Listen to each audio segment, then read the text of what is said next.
नमस्कार विद्यार्थी मित्रहो, मागील भागात आपण पाठाचे प्रकट वाचन केले.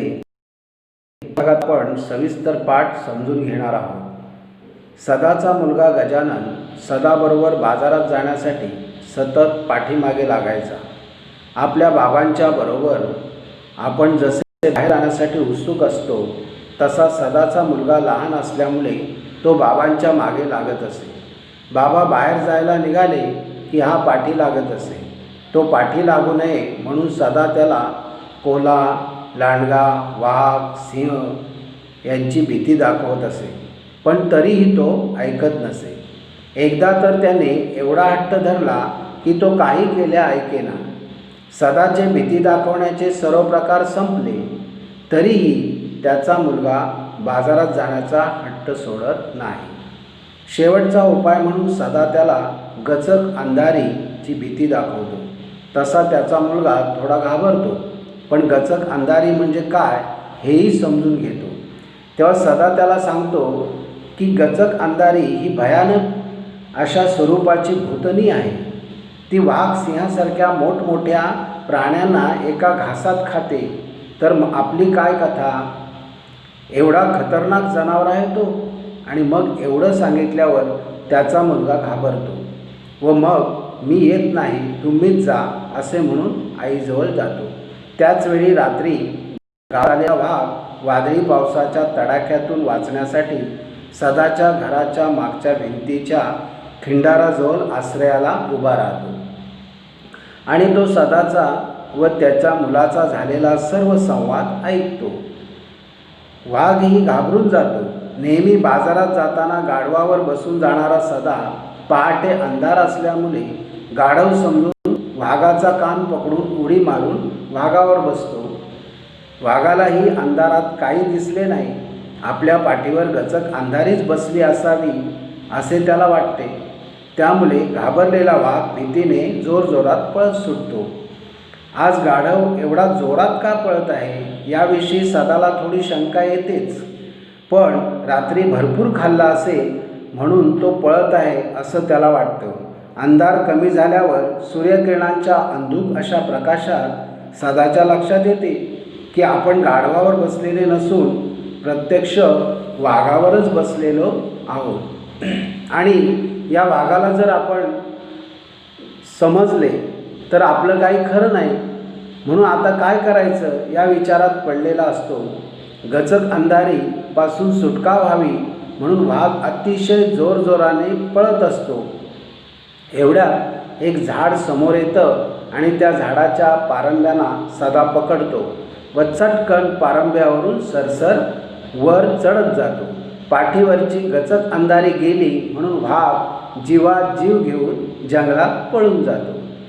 थंडी असूनसुद्धा घाम फुटलेला सदाच्या जीवात जीव येतो आणि सुटकेचा श्वास सोडतो व वाघालाही आपण गचक अंधारीपासून वाचल्याचा आनंद होतो आणि जंगलात पळून जातो. अशा प्रकारे लेखकाने कल्पनेच्या पातळीवर अतिशय विनोदी पद्धतीने आपल्याला आकलन व्हावे अशा खुमासदार शैलीतून ही घटना सांगितली आहे. तसेच प्राण्यांचे मजेदार संवाद कल्पनेने रंगविण्याचे कसब आपल्या लक्षात यावे हा या पाठाचा हेतू आहे. चला तर मग ही कथा आपण प्रत्यक्ष पाठातूनच समजून घेऊ. एका गावात सदा व सकू नावाचे जोडपे राहत होते. त्यांना गजानन नावाचा मुलगा होता. त्यांचा गाडगी मडकी करण्याचा धंदा होता. भाजलेली मडकी सदा पंचक्रोशीतील गावातल्या बाजारात विकायला नेई. गाढवाच्या पाठीवर मडकी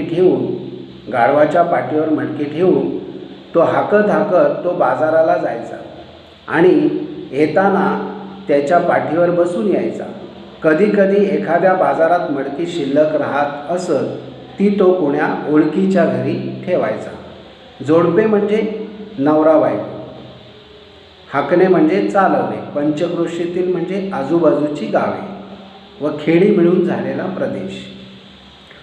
तर एका गावात सदा व सकू नावाचे जोडपे राहत होते. त्यांना गजानन नावाचा लहान मुलगा होता. आणि त्यांचा गजाचा ह्याचा व्यवसाय कुठला होता? सदाचा तर गाडगे मडकी करण्याचा धंदा होता.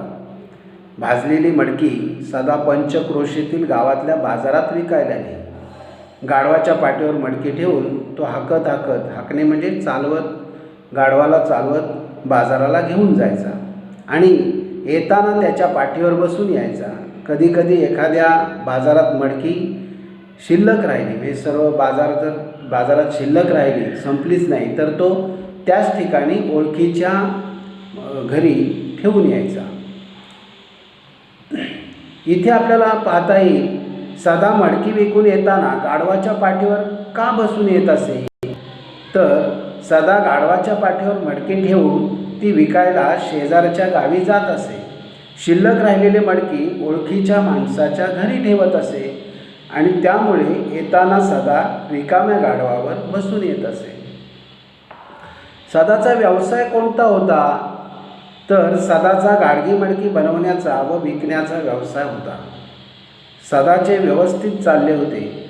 आठवड्यातून 2-3दा आपले वडील कुठेतरी बाजाराला जातात हे लहानग्या गजाला कळू लागले होते. वडिलांबरोबर बाजारात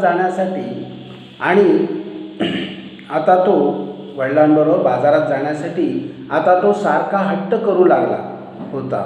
दरवेळी त्याची समजूत घालता घालता सदा व सकू मेटाकुटीला येत असत. तर लहानग्या म्हणजे लहान असलेला. हट्ट करणे हा वाक्प्रचार आहे. याचा अर्थ एकाच गोष्टीचा आग्रह धरणे. याचा वाक्यात उपयोग कसा होईल? मला सायकल पाहिजे म्हणून मी बाबांकडे हट्ट केला. समजूत घालणे हा वाक्प्रचार आहे. याचा अर्थ समजावून सांगणे. याचा वाक्यात उपयोग कसा होईल? हट्ट करणाऱ्या राजूची आईने समजूत घातली. मेटाकुटीला येणे हाही वाक्प्रचार आहे. याचा अर्थ हैराण होणे. याचा वाक्यात उपयोग कसा होईल? दिवसभर काम करून बंडू अगदी मेटाकुटीला आला. तर बघा, सदाचे व्यवस्थित चालले होते. आठवड्यातून 2-3दा आपले वडील कुठेतरी बाजाराला जातात हे लहानग्या गजाननला कळू लागले होते. मुलाला समजलं की आपले वडील कुठेतरी बाजारात जात आहेत आणि मग तो वडिलांबरोबर बाजारात जाण्यासाठी पाठी लागत असे, नेहमी हट्ट धरत असे. दरवेळी त्याला त्याची समजूत घालता सदा व सकू अगदी मेटाकुटीला येत असत, म्हणजे खूप हैराण होत असत. इथे आपल्याला पाहता येईल, दरवेळी सदा व सकू मेटाकुटीला का यायचे?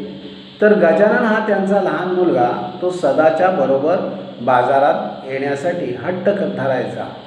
त्याची समजूत काढता सदा व सकू दरवेळी मेटाकुटीला यायचे. आता आपण पुढच्या परिच्छेदात पाहू.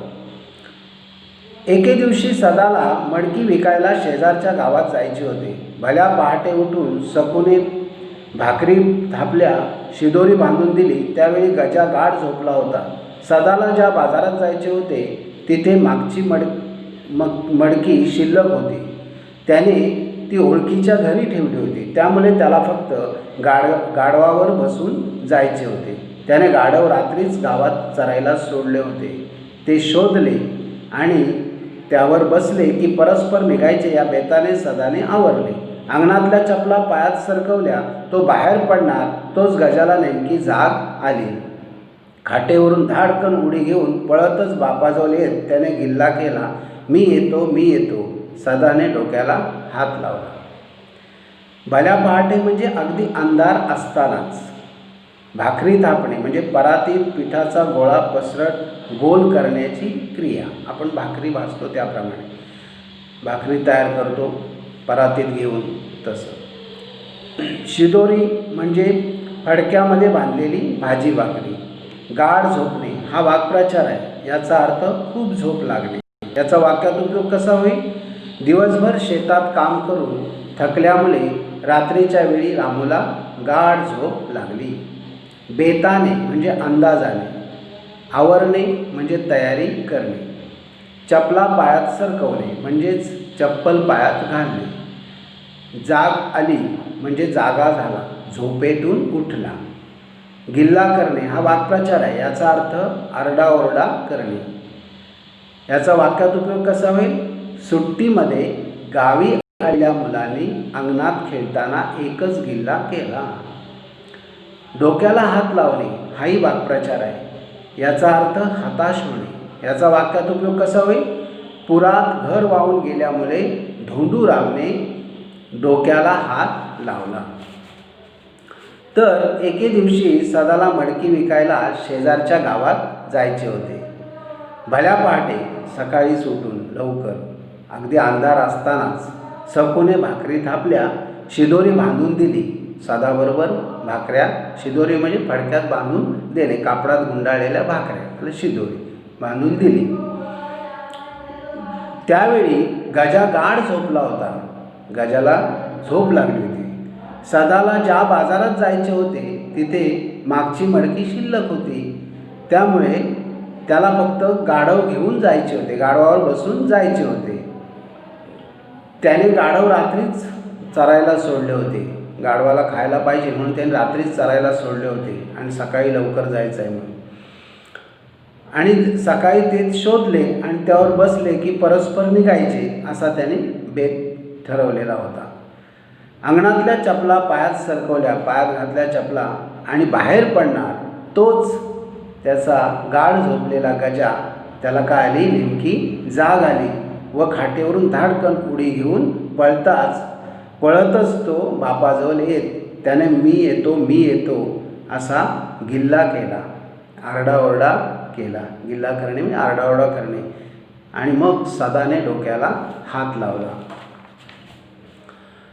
इथे आपल्याला पाहता येईल, एके दिवशी सदाला कोठे जायचे होते?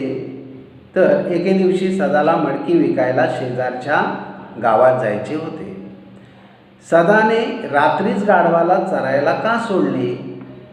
दुसऱ्या दिवशी भल्या पहाटे सदाला मडकी विकायला शेजारच्या गावात जायचे होते म्हणून सदाने गाढवाला रात्रीच चरायला सोडले. सदाने डोक्याला हात लावला, कारण काय? नाही का, सदाने डोक्याला हात लावण्याचं कारण काय? तर सदा बाजारात जायला निघाला की त्याचा मुलगा गजा नेहमी त्याच्या पाठी लागायचा. एके दिवशी भल्या पहाटे सदाला शेजारच्या गावात मडकी विकायला जायचे होते म्हणून त्याने पटापट आवरले. त्यावेळी गजा गाढ झोपला होता. सदाने अंगणातल्या चपला पायात घातल्या आणि तो बाहेर पडणार इतक्यात गजाला जाग आली आणि खाटेवरून धाडकन उडी मारून पळतच सदाजवळ आला. मी येतो असा आरडाओरडा केला म्हणून सदाने डोक्याला हात लावला. पुढे काय झाले ते पाहू.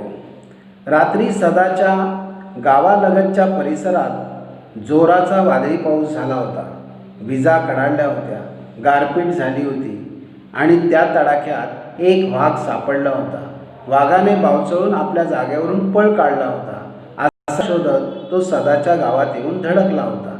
पहाटेपर्यंत कुठेतरी आश्रय घेऊ नि झुंजूमुंजू होताच इथून निघून जाऊ या हिशोबाने वाघाने गावात जागा शोधण्याचा प्रयत्न केला. इकडे तिकडे शोध करत त्याला एक पडके खिंडार दिसले. आज जाऊन वाघ बाजूच्या भिंतीलगत उभा राहिला. ही सदाच्या घराची मागची भिंत होती. आता गारपीट म्हणजे गारांचा जोरदार पाऊस, तडाख्यात म्हणजे संकटात, बावचळून म्हणजे घाबरून जाणे, पळ काढणे हा वाक्प्रचार आहे. याचा अर्थ पळून जाणे. याचा वाक्यात उपयोग कसा होईल? पोलिसांची चाहूल लागतात, चोराने पळ काढला. आसरा म्हणजे निवारा, झुंजूमुंजू होणे हा वाक्प्रचार आहे. याचा अर्थ पहाट होणे. वाक्यात उपयोग कसा होईल? झुंजूमुंजू होताच कोंबड्याने बांग दिली. पडके खिंडार म्हणजे मोठा खड्डा, भिंतीलगत म्हणजे भिंतीजवळ. बघा, रात्री सदाच्या गावालगतच्या परिसरात जोराचा वादळी पाऊस झाला होता. वादळी पाऊस म्हणजे चक्रीवादळासारखा अगदी भयानक स्वरूपाचा पाऊस पडत होता. विजा कडाडत होत्या, गारपीट झाली होती. गारपीट म्हणजे गारा पडल्या, गारांचा पाऊस. आणि त्या तडाख्यात एक वाघ सापडला होता.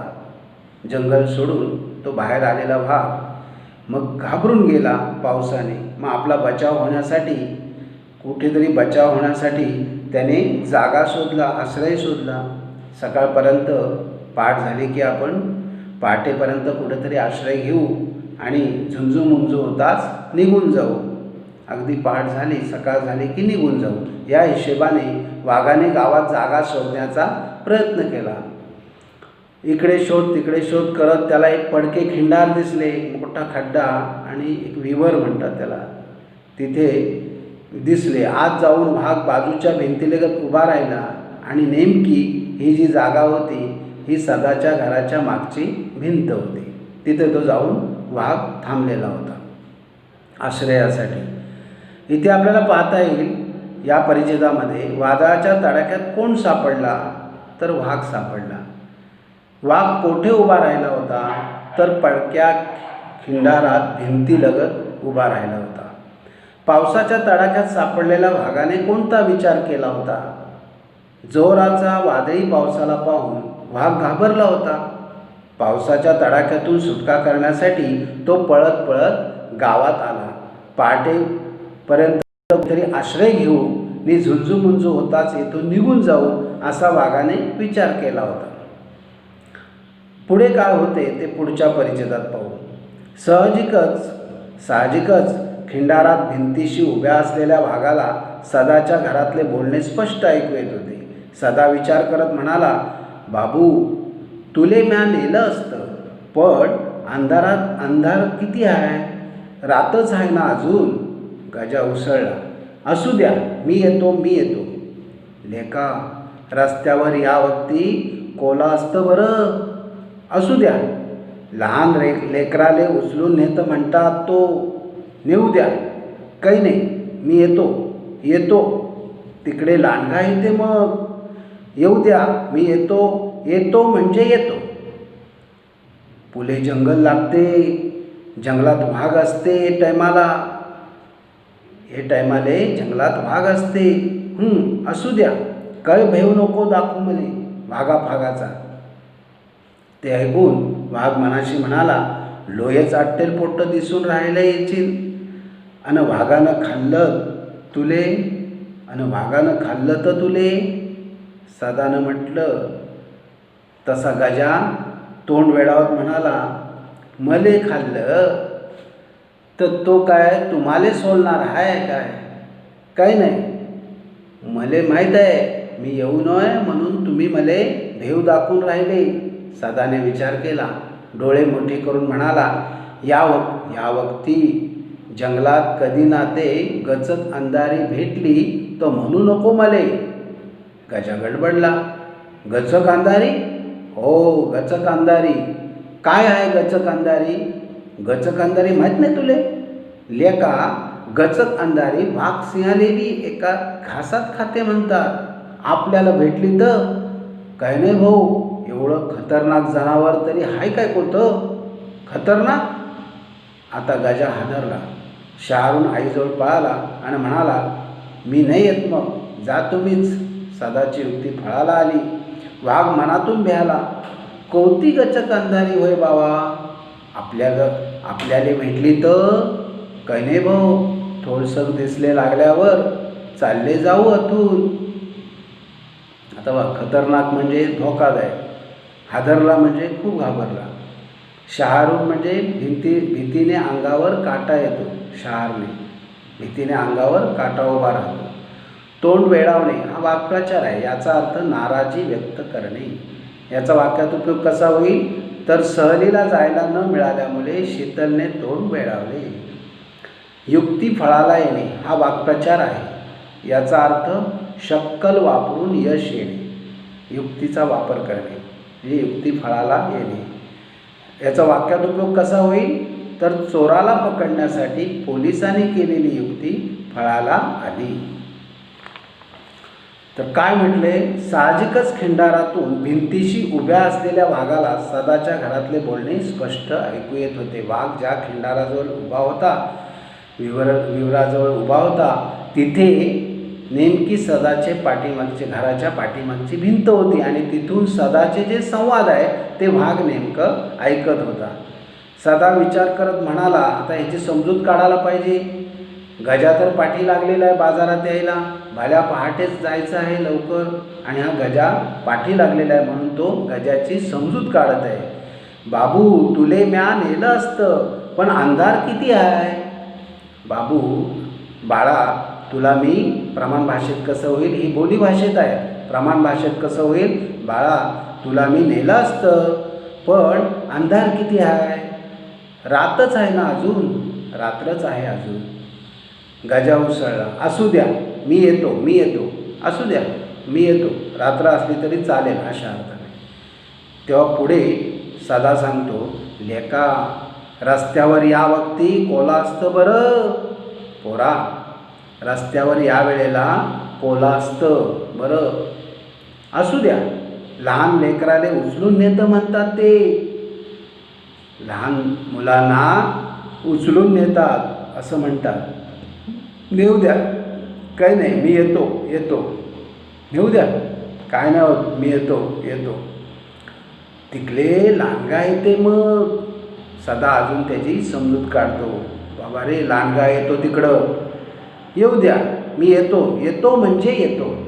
त्या हट्टी मुलगा, त्याने एवढा हट्ट धरलेला आहे, मी येतो म्हणालो ना म्हणजे मी येतो. परत सदा त्याला समजवतो अजून, पुढे जंगल लागते, जंगलात वाघ असते, ये टाईम आले, यावेळी पुढे जंगल लागतो आणि जंगलामध्ये वाघ असतो यावेळेला. असू द्या, काही भेऊ नको दाखवू मले भागाचा, असू द्या, मला काय कुठल्या भागाबिगाचं काही भीती दाखवू नका, भागाबिगाची काही भीती दाखवू नका, काहीच मला भीती दाखवू नका. ते ऐकून वाघ मनाशी म्हणाला, लोयच अट्टल पोट दिसून राहिले हिची, याचा पोरगा लईच वात्रट दिसतोय. ऐकतच ना, हट्टी आहे ना, खूपच वात्रट दिसतोय याचा मुलगा. आणि वाघानं खाल्लं तर तुला वाघाने खाल्लं तर, सदाने म्हटलं. तसा गजा म्हणाला, तोंड वेडा म्हणजे नाराजी व्यक्त करत, नाराजी व्यक्त करत, मले खाल्लं म्हणजे मला खाल्लं तर तू काय तुम्हाला सोडणार आहे काय, तो मला खायला आणि तुम्हाला सोडणार आहे. काय नाही, मला माहीत आहे, काही नाही, मला माहीत आहे, मी येऊ नये म्हणून तुम्ही मला भेव दाखवून राहिले, मी तिकडं तुमच्याबरोबर येऊ नये म्हणून मला तुम्ही भीती दाखवत आहात. सदाने विचार केला, डोळे मोठे करून म्हणाला, आता हा ऐकतच नाही. सदाने शेवटचा पर्याय आता काढायला सुरुवात केली, का हा ऐकतच नाही, खूप हट्ट धरून बसलेला आहे. आणि डोळे मोठे करून तो म्हणाला, या वक्ती जंगलात कधी ना तो गचक अंधारी भेटली ना तर मग म्हणू नको मले. गजा गडबडला, म्हणजे या वेळेला जर गचक अंधारी भेटली तर मग मला बोलू नको काय. गजाला आता नाव नवीन दिसलं. गजा गडबडला, गचक अंधारी, हो गचक अंधारी, हो गचक अंधारी, काय आहे गचक अंधारी, ही गचक अंधारी तरी काय आहे, गचक अंधारी माहीत नाही तुले. सदा म्हणतो, गचक अंधारी तुला माहीत नाही. लेका, गचक अंधारी वाघ सिंहालेबी एका घासात खाते म्हणतात. पोरा, ही गचक अंधारी वाघ सिंहासारख्या मोठमोठ्या प्राण्यांना एका घासात खाते म्हणतात. आपल्याला भेटली तर काही नाही भाऊ, एवढं खतरनाक जनावर तरी आहे काय कोतो, काय नाही बाबा, एवढं खतरनाक जनावर आहे काय कुठं, एवढं खतरनाक जनावर आहे. खतरनाक? आता गजा हादरला, शहारून आईजवळ पळाला आणि म्हणाला, मी नाही येत, मग जा तुम्हीच, मी काय येत नाही, तुम्हीच जा.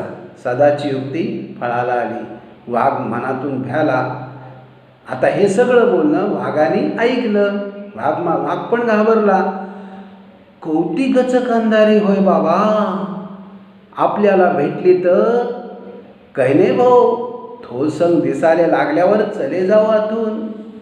वाघ पण घाबरला, एवढी कुठली गचक अंधारी आहे बाबा, आणि जर मला भेटली तर काय नाही बाबा, थोडंसं उजाडलं की लगेच इथून निघून जाऊ. थोलसांग दिसायला लागल्यावर म्हणजे थोडंसं उजाडल्यावर चले जाऊ इथून लगेच इथून काय करू, निघून जाऊ. इथे आपल्याला पाहता येईल सदाने गजाला कोणकोणती भीती दाखवली. बघा, कोल्हा, लांडगा, वाघ, गचक अंधारी याची भीती सदाने गजाला दाखवली. गजाने वडिलांसोबत जाण्याचे का नाकारले? सदाने वाघसिंहाला खाणाऱ्या गचक अंधाराची भीती गजाला दाखवल्यामुळे गजाने वडिलांसोबत जाण्याचे नाकारले. गचक अंधारी ऐकून वाघाने कोणता निर्णय घेतला? गचक अंधारी हे शब्द ऐकून वाघ घाबरला व खतरनाक भूतनी आपल्याला भेटली तर आपलं काही खरं नाही. थोडं दिसायला लागलं की जाऊ आपण इथून, हा निर्णय वाघाने घेतला. आता पुढच्या परिच्छेदात पाहू. सदा लगबगीने घराबाहेर पडला. रात्री चरायला सोडलेले गाढव शोधू लागला. अद्याप बुडूप अंधार होता. ही गल्ली बघ, हा उकिरडा बघ, तो बघ असे सगळीकडे फिरत अखेरीस त्याच्या घरामागच्या खिंडाराजवळ आला. भिंतीशी वाघ उभा होता. दुरून त्याची अस्पष्टशी आकृती दिसताच सदा स्वतःशीच उद्गारला, हाय सायाचं, मी साऱ्या गावात पाहून राहिलो आणि हे गदळं पाहिलं अति उभं. सदा तरातरा चालत आला. गचकन वाघाचा कान पकडला आणि टांग फेकून टपकन त्याच्या पाठीवर बसला. वाघ प्रचंड हादरला. बापरे, हे गचक अंधारीच आहे असं स्वतःशीच म्हणताना त्याला हिव भरलं. सदानं रब दिशी पायाचा टाचा त्याच्या पोटावर हाणल्या. घाबरलेला वाघ आपल्या पाठीवरचा स्वार होऊन निमूट चालता झाला. वाघाची चालण्याची गती पाहून सदाने विचार केला, लय जोरानं चालून राहिलं गदलं. बरोबर आहे, राती सट खाल्लं वाटतं यांनी. चला म्हणाले का, मलेही बरंच आहे. तिकडे गजा भेला आता आटालाच नाही राहिला. आता काय, मस्त बाजारात जाणं आणि बदाळ इकणं. स्वारीनं गाव ओलांडले, जंगलचा रस्ता धरला. अद्याप म्हणजे अजून. उकिरडा म्हणजे गावातला केर कचरा टाकण्याचा कोपरा. गुडूप अंधार म्हणजे खूप घनदाट काळोख. रबदिशी म्हणजे धाडकन. हाणल्या म्हणजे मारल्या. निमूट म्हणजे शांतपणे. हिव भरणे हा वाक्प्रचार आहे. याचा अर्थ घाबरून अंग थरथरणे. याचा वाक्यात उपयोग कसा होईल तर, प्रत्यक्ष चोरी करतानाच गावकऱ्यांनी पकडल्यामुळे चोराला हिव भरली. तर सदा लगबगीने घराबाहेर पडला. आता जाण्याच्या तयारीने सदा लगबगीने घराबाहेर पडला. चरायला सोडलेले गाढव शोधू लागला. पण चरायला सोडलेले गाढव जाग्यावर नव्हतेच. आणि शोधता शोधता एका खिंडाराजवळ आला. त्याच्या घरामागच्या इकडे बघ तिकडे बघ उकिरडा वगैरे त्याने शोधून पाहिलं. कुठेतरी असेल बसलेलं चरून, पण तो कुठे सापडला नाही. आणि घरामागच्या त्याच्या खिंडाराजवळ आला भिंतीलगत, तेव्हा तिथे त्याला एक अस्पष्ट अशी आकृती दिसली. म्हणजे कसं स्पष्ट दिसत नव्हतं, अंधार असल्यामुळे अस्पष्ट असं आकृती दिसतात. त्याला वाटलं की हाच गाढव इथं उभा आहे. मी एवढं शोधलं, एवढं गावभर शोधलं आणि गाढव हा इथं उभा आहे. हाय सायाचं, हाय याला काय, मी साऱ्या गावात पाहून राहिलो, मी सगळ्या गावात पाहिलं आणि हे गदळ पहिलं अति इथं उभं आणि हे गाढव मात्र इथं उभं आहे. मी सगळ्या गावात शोधून आलो. अशा प्रकारे सदा तरातरा चालत आला. सदा तरातरा चालत आला. गचकन वाघाचा कान पकडला आणि टांग फेकून टपकन त्याच्या पाठीवर बसला. म्हणजे जसं गाढवावर बसतो त्या टाईप बसला. आता वाघ प्रचंड हादरला. आता बसला होता कशावर, वाघावर. त्यामुळे वाघ प्रचंड हादरला. बाप रे, आता वाघाला पण नीटसं दिसलं नाही. अंधार असल्यामुळे वाघाला पण कोण येऊन बसला पटकन ते काय कळलंच नाही. वाघाला वाटलं हे गचक अंधारीच आहे, ही गचक अंधारीच बसलेली आहे असं वाटलं. असं स्वतःशीच म्हणताना त्याला हिव भरलं. म्हणजे अगदी त्याला थंडीच भरली. खूप घाबरला तो. घाबरून थरथरायला लागला. सदाने रब दिशी पायाच्या टाचा त्याच्या पोटावर हाणल्या. घाबरलेला वाघ आपल्या पाठीवरचा स्वार घेऊन निघून चालायला लागला. तो पण घाबरला होता. आता ही गचक अंधारी पाठीवर बसली. आता हिचं काय खरं नाही, आपलं काय खरं नाही. आता ही काय करेल ना काय सांगता येत नाही. वाघाची चालण्याची गती पाहून सदाने विचार केला, लोय जोराने चालून राहिलं गधळ, खूपच मोठे जोरात चालतोय गाढव. का असं एवढा जोरात का चालतो? आता तो गाढव नव्हताच, तो वाघ होता. वाघाची आपल्याला माहिती आहे पळण्याची किती. आणि तो वाघ तर एक तर घाबरलेला होता. तो जोरजोराने पळत होता एकदा सुटका करण्यासाठी. बरोबर आहे. पण गजाला काय वाटलं, सदाला काय वाटलं, इथे सदाला काय वाटलं, तो म्हणतो बरोबर आहे, रात्रभर खायला सोडलं म्हणून खूप खाल्लं असेल. रात्री सट खाल्लं वाटतं याने, रात्री सुटाच होता त्यामुळे त्याने भरपूर असं पोटभर खाल्लं आणि आता टमटमीत आहे, आता पळतोय. चला म्हणाले का, चल बाबा मलाही बरंच आहे, मलासुद्धा बरंच आहे. तिकडे गजा भेला, आता आटालाच नाही राहिला. तिकडे गजा घाबरला, आता आपल्याला अडथळाच नाही कसला राहिला. आता काय, मस्त बाजारात जायचं, मस्त बाजारात जाणं आणि भादाळ विकणं आणि काय गाडगी मडकी आहेत ते विकायची, असा विचार केला. आणि त्यांनी गाव सोडलं आणि जंगलचा रस्ता धरला. अद्याप आता पुढे बघू या पाठात. सदाच्या घरामागे, इथे आपल्याला पाहता येईल या परिच्छेदामध्ये, सदाच्या घरामागच्या खिंडाराजवळ भिंतीलगत कोण उभा होता? तर सदाच्या घरामागच्या खिंडाराजवळ भिंतीलगत वाघ उभा होता. सदानं वाघाच्या पाठीवर कशा प्रकारे बसला? सदा वाघाच्या पाठीवर कशा प्रकारे बसला? तर सदा तरातरा चालत आला व गचकन वाघाचा कान पकडला आणि टांग फेकून टपकन वाघाच्या पाठीवर बसला. वाघाच्या पाठीवर सदा बसता क्षणी वाघाला काय वाटले? वाघाच्या पाठीवर बसता क्षणी वाघाला काय वाटले? वाघाच्या पाठीवर सदा बसता क्षणी वाघाला आपल्या पाठीवर गचक अंधारी बसली आहे असे वाटले. वाघाला वाटले ही गचक अंधारीच बसली आहे. वाघाची चालण्याची गती पाहून सदाने कोणता विचार केला?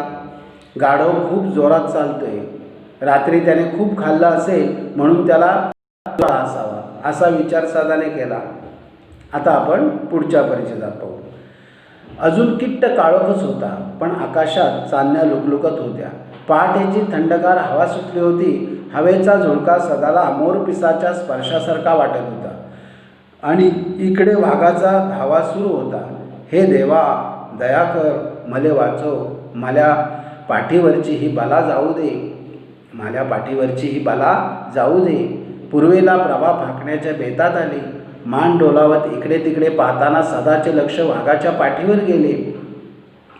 गाढवाचा राखाडी रंग सोडून पिवळा रंग कसा झाला आणि त्यावर काळे पट्टे दिसतात. त्याच्या मनात शंकेची पाल चुकचुकली.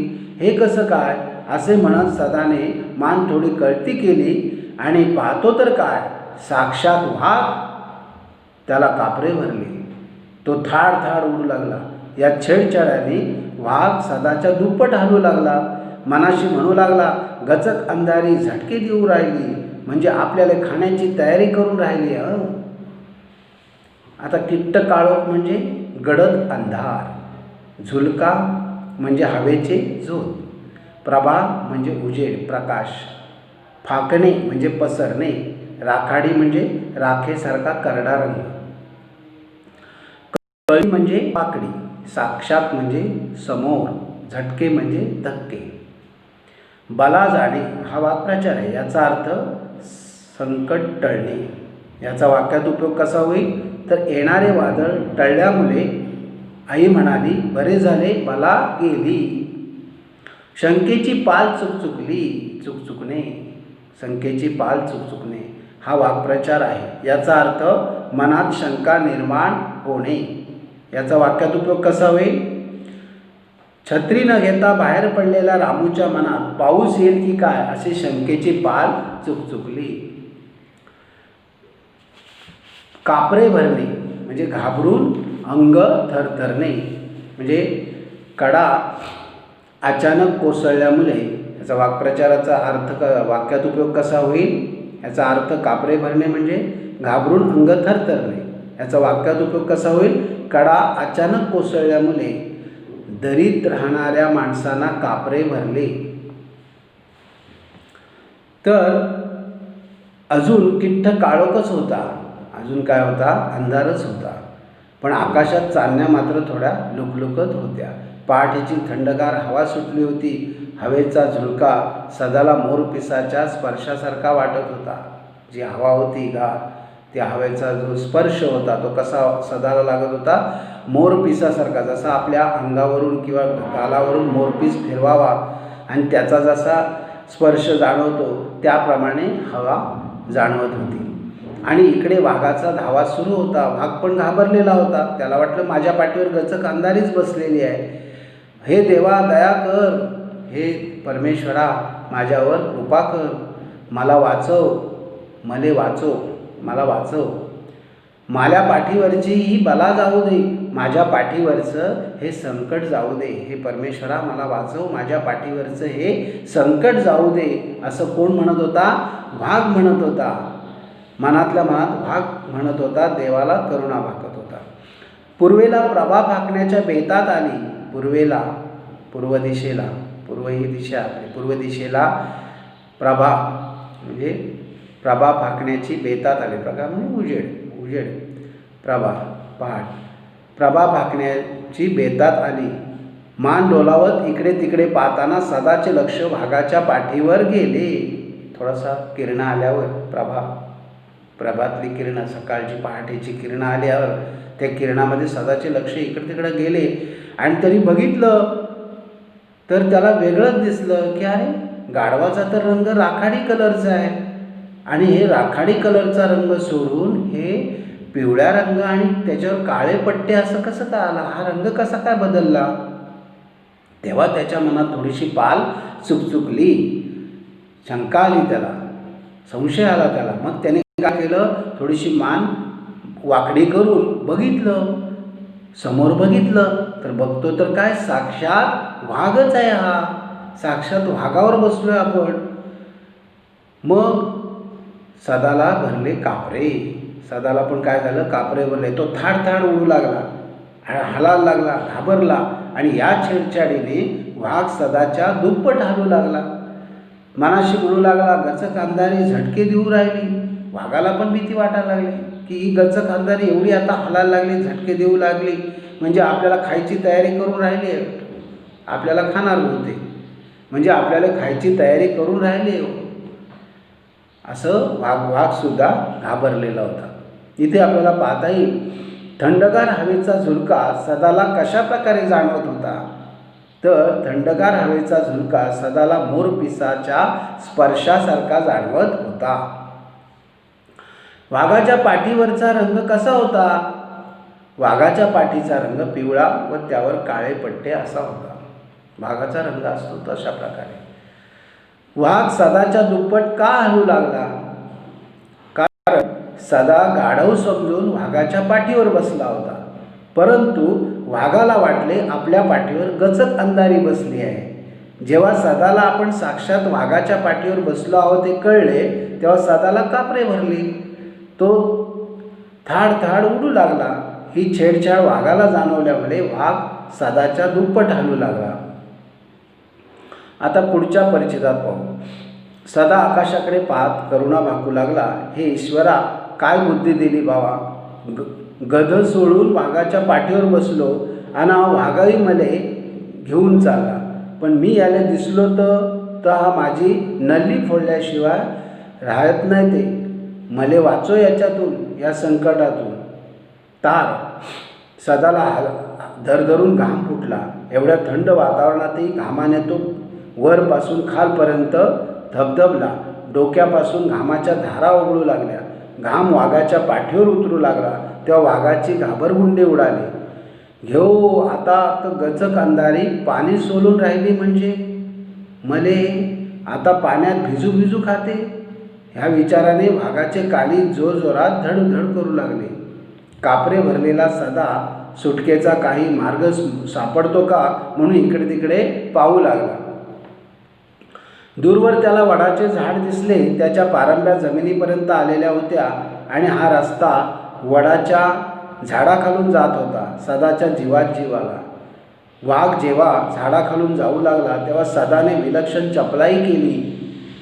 लोंबणारी पारंबी पकडत तो वाघाच्या पाठीवरून सटकला आणि सरसर वर गेला. सदा असा अलगद वेगळा होताच. जमलं बाबा, सुटलो, नाहीतर गच कांदारी आज आपल्याला खाल्ल्या बिगर राहत नव्हती. धन्य रे बाबा तुई, असे म्हणत वाघ सुसाट पळत सुटला.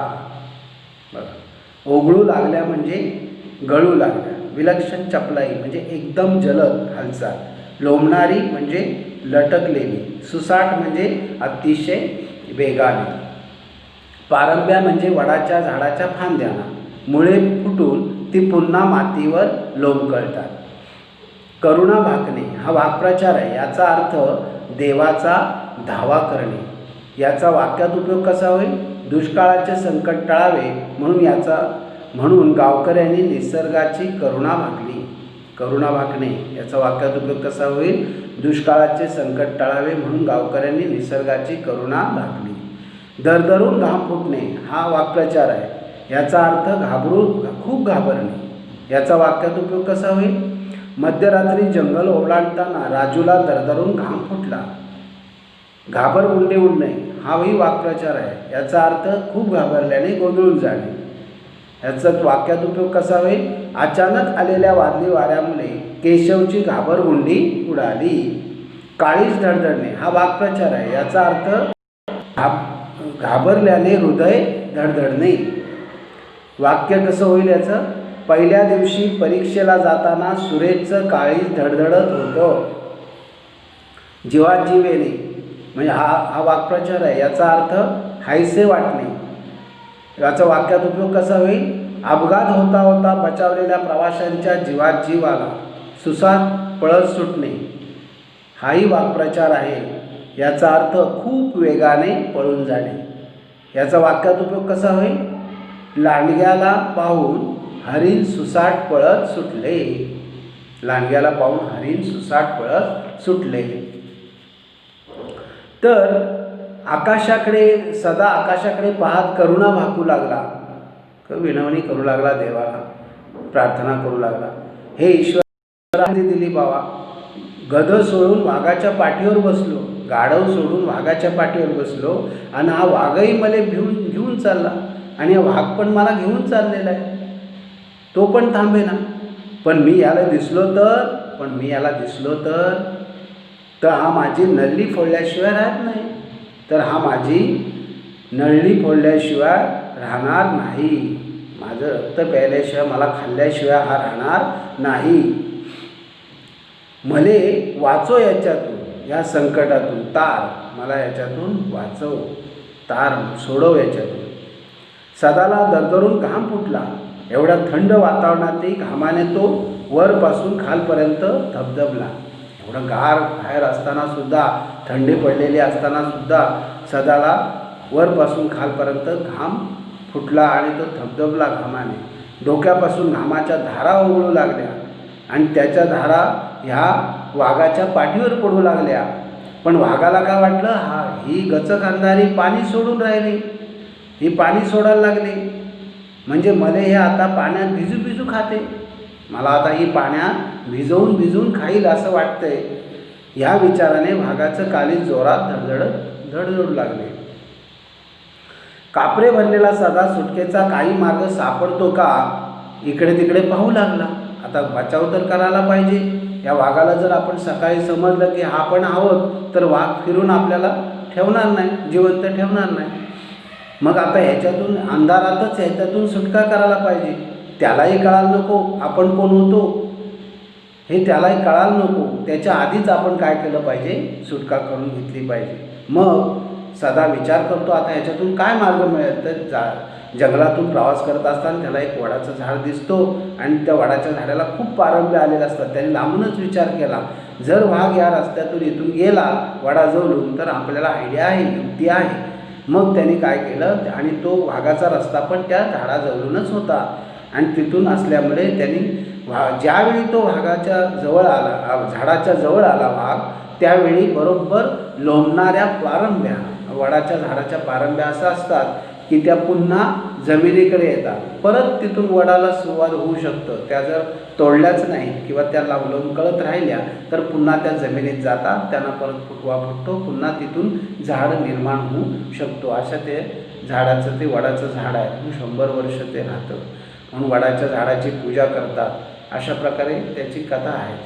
तर ते वडाच्या झाडाच्या पारंब्या खाली लोंबकळत होत्या. तिथून वाघ जेव्हा जातो त्यावेळी बरोबर जात असतानाच त्यांनी काय केलं, विलक्षण चपलाई केली. कोणी? सदाने, की आता आपल्याला थांबून जमणार नाही, इथून सुटका जर आपल्याला करायची असेल तर आपल्याला एकच पर्याय आहे, हा वाघ तिथून जात असतानाच आपण बरोबर पारंब्या पकडायच्या आणि वरवर चढत जायचं. वाघ निघून जाईल, पुढच्या पुढं आपण वर जरा टांगून राहायचं, म्हणजे तोपर्यंत वाघाला आपण दिसणार नाही.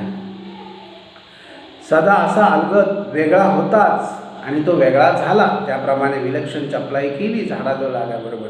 आणि मग वेगळा होताच वाघ काय म्हणतो, जमलं बाबा, सुटलो. वाघाला काय वाटलं, हे पाठीवरचं ओझं माझं गेलं, हलका झाला ना आता तो, पाठीवरचं ओझं गेलं. कारण सदा कुठे चढला, वडाच्या झाडावर, पारंब्यावर चढला, त्यामुळं हलकं वाटलं त्याला, एकदम हलकं वाटलं. आणि तो बोलला, सुटलो बाबा, सुटलो बाबा, जमलं बाबा, सुटलो, नाहीतर गचक अंधारी आज आपल्याला खाल्ल्या बिगर राहत नव्हती. धन्य रे बाबा तुही, असे म्हणत वाघ सुसाट पळत सुटला. इथे आपल्याला काही गोष्टी पाहायच्या आहेत. तर सदा आकाशाकडे पाहता करुणा का भागू लागला, सदा आकाशाकडे पाहून करुणा का भागू लागला.